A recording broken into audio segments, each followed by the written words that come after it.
안녕하세요. 둥의 풋볼입니다. 25일 새벽에 있었던 맨체스터 유나이티드와 리버풀의 FA컵 32강 경기에서 맨유가 3대2 역전승을 거두며 16강에 진출했습니다. 첫 번째 노스트 웨스트 더비에서는 득점이 나오지 않았지만 두 번째 더비에서는 5골이 터지며 재밌는 경기가 만들어졌습니다. 맨유와 리버풀은 어떻게 경기를 준비했으며 첫 번째와 비교해 어떤 차이가 있었는지 알아보겠습니다. 맨유 공격진에서는 드디어 마샬이 빠졌습니다. 마샬 대신 카바니가 선발로 출전했고 좌우에 레시포드와 그린우드가 배치됐습니다. 카바니는 지난 풀럼전에서 득점을 올렸으며 이번 경기에서도 선발로 뛰며 앞으로 선발 카바니를 자주 볼 수 있을 것 같습니다. 마샬과 더불어 아쉬운 모습을 보여주고 있는 그린우드가 2경기 연속 선발로 나왔습니다. 리버풀과의 중요한 경기에서 그린우드가 또 나온 것을 보면 솔샤르 감독이 남은 시즌 동안 그린우드의 폼을 끌어올려보겠다는 의도로 보입니다.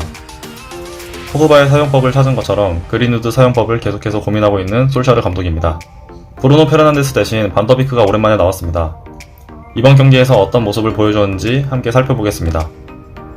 리버풀은 핸더슨과 마네가 빠지고 그 자리에 리스 윌리엄스와 커티스 존스 두 어린 선수가 나왔습니다.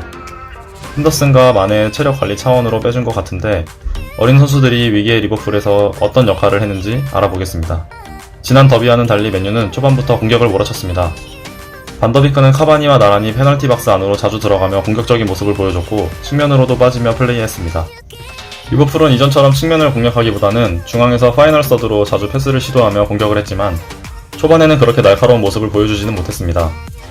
그렇게 맨유가 공격을 주도하고 리버풀이 종종 역습을 진행하던 전반 18분 약간 아래로 내려온 피르미노가 침투하는 살라에게 좋은 패스를 넣어줬고 살라가 맨유의 골키퍼 핸더슨의 키를 넘기며 선제골을 넣었습니다.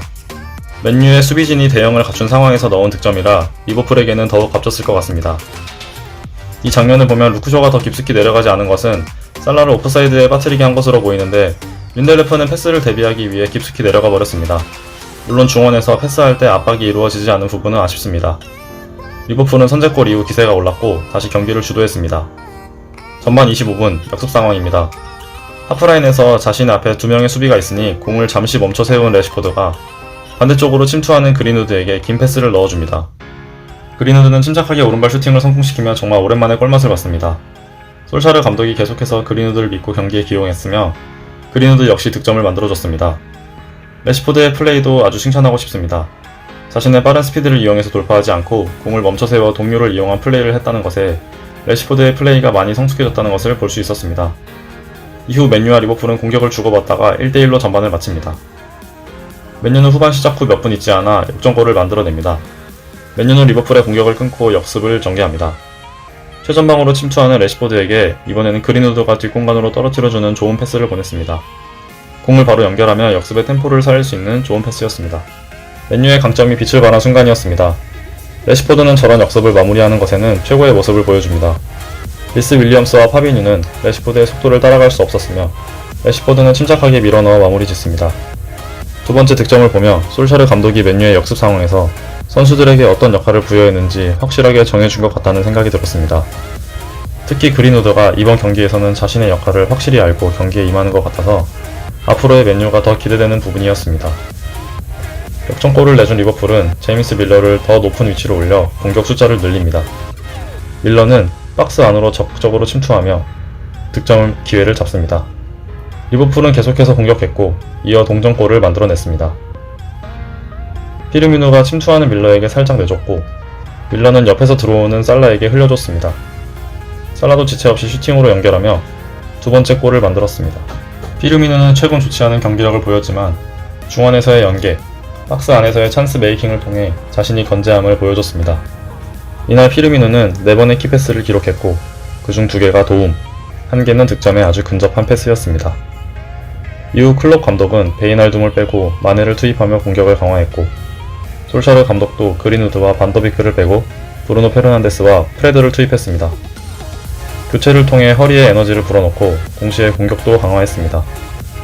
10분 뒤 카바니가 페널티 박스 근처에서 얻어낸 프리킥을 브루노 페르난데스가 상대의 허를 찌른 킥으로 역전골을 만들어냈습니다. 브루노는 수비벽으로 차지 않고 그대로 알리송이 있는 위치로 빠르게 찼습니다. 뚝 떨어지는 킥이다 보니 알리송도 쉽게 대처할 수 없는 프리킥이었습니다. 역시 브루노 페르난데스는 맨유의 구원자였네요. 역전골 이후에 맨유는 한 골을 추가할 수 있는 기회가 있었습니다. 프레드가 측면에서 공을 잡았고 박스 근처에 있던 브루노 페르난데스에게 연결해줍니다. 여기서 브루노 페르난데스의 움직임을 보면 브루노 페르난데스는 항상 페널티 박스 근처에 위치합니다. 득점할 수 있는 선수를 발견하면 곧바로 패스를 넣어주기 위해서입니다. 이 장면에서도 프레드에게 손짓하며 패스를 달라고 하죠. 브루노는 반대쪽으로 침투하는 카바니에게 정확하게 패스해줬고 카바니도 정확하게 머리에 맞췄지만 아쉽게 공은 골대에 맞고 말았습니다. 지난 리그에서 맞붙었던 경기와 비교해보자면 맨유는 수비보다 공격에 더 집중했고 2실점을 내줬지만 3골을 넣으며 자신들의 강점을 살렸다고 볼 수 있습니다. 리버풀은 그동안 측면 크로스를 통한 공격 전개를 했지만 이번 경기에서는 피르미노를 중심으로 중앙에서 박스 안으로 넣어주는 시도를 자주 하며 유효 슈팅의 빈도를 높였습니다. 두 팀 모두 좋은 경기를 했으며 이번에는 맨유가 웃었네요. 맨유는 FA컵 16강에 진출했고 최근 기세가 좋은 웨스트햄 유나이티드와 맞붙게 됐습니다. 주말 리그에서는 셰필드 유나이티드를 만나게 됩니다. 리버풀은 토트넘을 만나게 되는데요. 시즌 중 최대의 위기를 맞이하고 있는 리버풀이 토트넘을 상대로 쉽지 않은 경기를 하게 될 것 같습니다. 어떤 경기가 펼쳐질지 기대해 보겠습니다.